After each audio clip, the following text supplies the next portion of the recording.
పెద్దోడా ఏం చేపలు పడ్డాయి? కోడుగురికి ముందు వచ్చానయ్యా, ఒక్క చేప అయినా పడలేదు.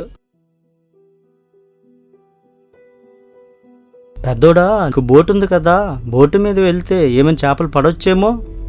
బోటు ఉన్న మాట వాస్తవే గానీ ఆ ఆయిల్ ధరలు రేట్లు ఎలాగో నీకు తెలియంది ఏముంది.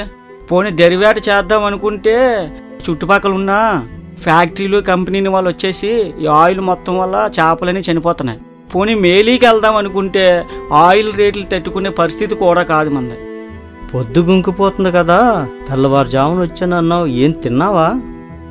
శివరాకరిగా ఇంకోసారి వల వేసి ఏమీ పడకపోతే ఆ కొండారును పొలాలు ఏరుకొని ఇంటికెళ్ళి ఆ రాళ్ళు పురుగులు ఉన్న బియ్యం వండుకొని తినాలి. మా లాంటి సామాన్యుల బ్రతుకులు ఎప్పుడు మారుతాయో ఏంటో.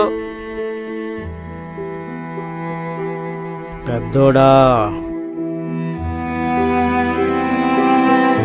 ఈ పేపర్ ఏంటో తెలుసా? మన సామాన్యుల బతుకులు మార్చే కల్పవృక్షం. ఏమిటయ్యా ఈ పేపరు? ఈ పేపరు మన భావితరాల భవిష్యత్తు కోసం జనసేన పార్టీ ప్రజలకు ఇస్తున్న ఎన్నికల హామీల పత్రం. ఏమిటయ్యా హామీలు? ఒకసారి చదివి వినిపించయ్యా.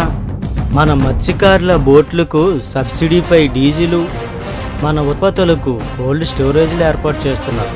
ఆహా. మహిళల ఖాతాలో 2500 నుంచి 3500 వరకు రాషన్కు బదులుగా అకౌంట్లో వేస్తున్నారు. దాంతో మంచి బియ్యం కొనుక్కోవచ్చు. ఆహా. పెద్దోడా పుల్లలేరుకునే పని లేకుండా నెలకు ఒక గ్యాస్ సిలిండర్ ఇస్తున్నారు. ఇంతకన్నా ఏం కావాలి? ఆహా.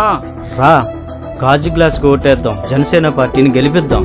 ఆహా, అదా అయితే వెళ్దాం.